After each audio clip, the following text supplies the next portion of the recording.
Hai guys, selamat datang kembali di YouTube channel Nova Saraponto.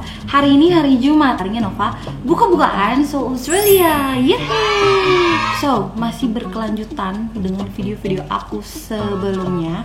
Aku masih akan membahas mengenai pengalaman kerja aku selama di Australia hampir 3 tahun belakangan ini. Oh ya, buat teman-teman yang baru datang di YouTube channel ini, selamat datang. Dan aku cuma mau ngasih sedikit informasi aja kalau di sini di YouTube channelnya Nova Saraponto ini aku akan berbagi informasi, tips dan berbagi pengetahuan berdasarkan pengalaman aku pribadi dan teman-teman aku yang sudah berada di Australia.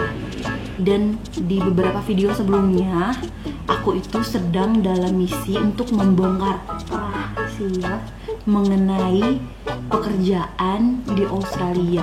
Aku akan belak-belakan, aku akan buka-bukaan pokoknya tentang Australia, tentang pekerjaan di Australia. Mulai dari bagaimana cara mendapatkan pekerjaan di Australia, job description-nya apa aja, terus yang ketiga enak nggak enaknya kerja di tempat A, tempat B, tempat C.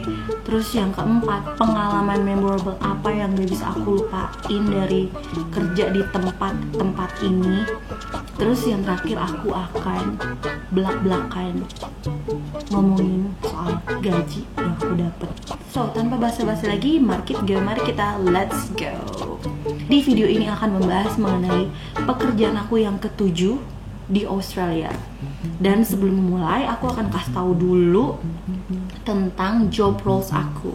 So I was working as a barista all-rounder. If you guys been watching my previous video, like 2 atau 3 video sebelumnya, aku itu bilang kalau aku juga kerja sebagai barista all-rounder.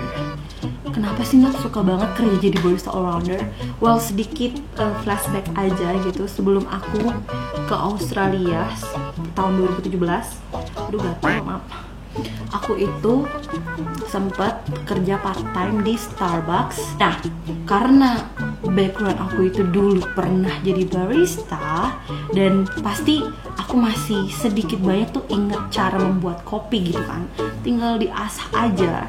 And yeah, I was applying for barista position ketika aku nyampe di Australia. Aku langsung mulai aja ke next point, bagaimana cara aku mendapatkan pekerjaan di Australia. Aku itu apply lewat Gumtree. Aku itu dapat kerjaan ini lewat seek.com or indeed.com, salah satu dari itu. Jadi aku ngelamar and yeah, I got job. Dan ini tuh dipermudah karena aku itu udah punya background kerja di airport sebelumnya. Next point, I'm gonna tell you about my job description. Kerjaan aku tuh ngapain aja sih?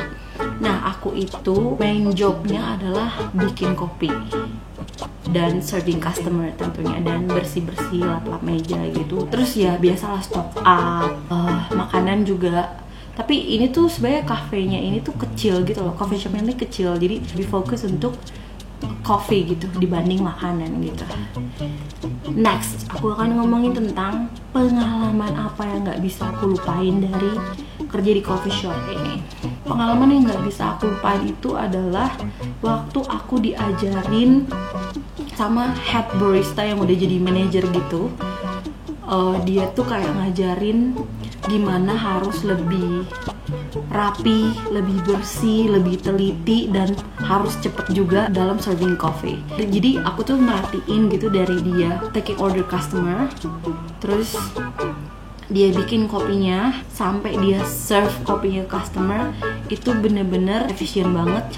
Cara dia kerja tuh bener-bener bersih, resik gitu loh, dan kayak rapih gitu loh, kayak nggak berantakan. Padahal itu constantly, itu bener-bener coffee shopnya tuh rame. Kalau pagi-pagi tuh bener-bener rame gitu. I was like wow, karena diajarin sama seseorang yang udah pengalaman bertahun-tahun di dunia perkopian itu. Aku seneng banget gitu diajarin sama si head barista ini yang udah jadi manajer juga. Oke, next point, aku akan kasih tahu tentang enak gak enaknya kerja di sini. Well, kalau boleh bilang gak enaknya sih, aku dapet shiftnya tuh pendek-pendek. Tapi enaknya itu kerja di tempat ini adalah mereka tuh Senin sampai Jumat rate-nya tuh beda dengan Sabtu dan Minggu. Jadi mereka punya weekend rate dan mereka juga punya public holiday rate. Kalau temen-temen lupa apa itu weekend rate dan public holiday rate, aku akan kasih contoh. Jadi kayak misalnya Senin sampai Jumat itu 1 jamnya itu aku digaji $20. Nah, Sabtu itu aku digaji $24, Minggunya aku digaji $30, dan kalau public holiday lebih tinggi lagi aku digajinya, kayak 1 jam itu aku bisa dapat $50. Itu contohnya ya gitu. Next, aku akan ngomongin soal gaji. Jadi seperti yang tadi aku bilang, aku nyontek ya, aku itu weekday dapetnya beda. So, Senin sampai Jumat itu aku digaji $25.98. Jadi kayak hampir $26 per jam. Hari Sabtu itu aku dapet $31.18. Terus hari Minggunya aku dapet $33.26. Dan ini lucu banget di sini. Nanti akan aku kasih lihat payslipnya, akan aku kasih tunjuk, karena 9 November itu aku ulang tahun dan di payslip aku itu ada tulisan Happy Birthday for 9 November. They're so cute. Pas tahu di payslip gitu kan, perhatian sekali HRD-nya. Oke. So, kita sudah sampai di penghujung video. Itu aja dulu yang bisa aku sampaikan ke teman-teman semua. Makasih udah nonton sampai detik ini. Terima kasih banyak. Semoga video ini bermanfaat buat teman-teman. Jadi kalian tuh punya gambaran. Oh, kalau barista all-rounder, kalau di airport nih gajinya segini. Oh, kerjanya begini. Terus wah, bakal rame nih gitu. So yeah, I'll see you guys in my next video. Dadah.